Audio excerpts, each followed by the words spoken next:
The Immaculates here seem to be a friendly enough bunch. Seem being the operative word. Let's remain vigilant. The degenerates here claim they have been cleansed.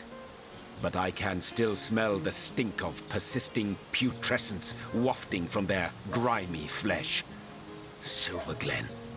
This place sickens me. As you know, I once carried the burden of disease upon emaciated shoulders. Perhaps I had better explain in greater detail. May they be pertinent, Hunter.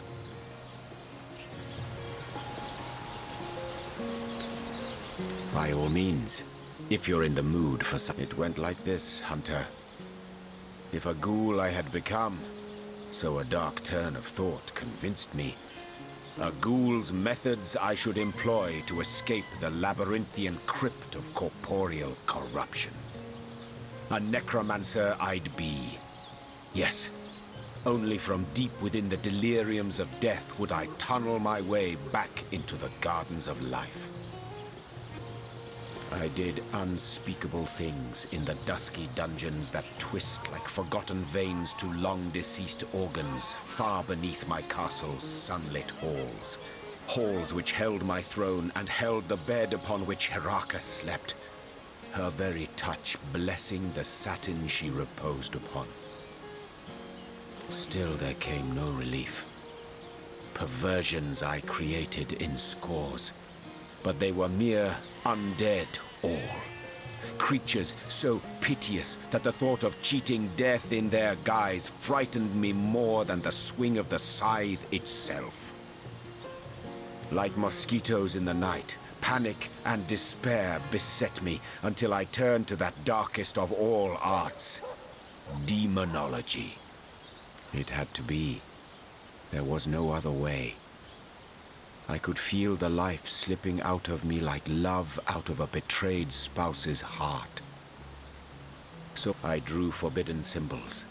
I spoke unhallowed words, and from the smoke that rose like a dragon's last breath, a demon appeared to me and said, "Ask, O blighted king, and you shall have." "Just tell me," I cried. "Tell me what ails me." Heraka. Never had I known a single word can cut deeper than the sharpest of daggers. With maddening glee, the demon told me she was one of his kin. A soul-swallowing horror that had been feeding on both my body and my spirit like a leech. An ancient being was she, that moved from king to king throughout the ages, filling their hearts with love, then draining them of life. After such revelations, does one truly desire to live on? Death seemed like a mother then, welcoming me with her all will be well embrace. Yet it smiled, of course it did. Smiled bare 100 razors as its eyes came alight with infernal fire.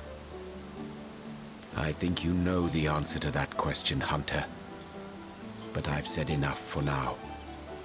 These memories are painful to recollect. So let us turn to the rest of them later. More prey awaits.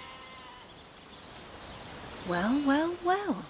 So our very own demon hunter once dabbled in the so-called darkest of arts himself.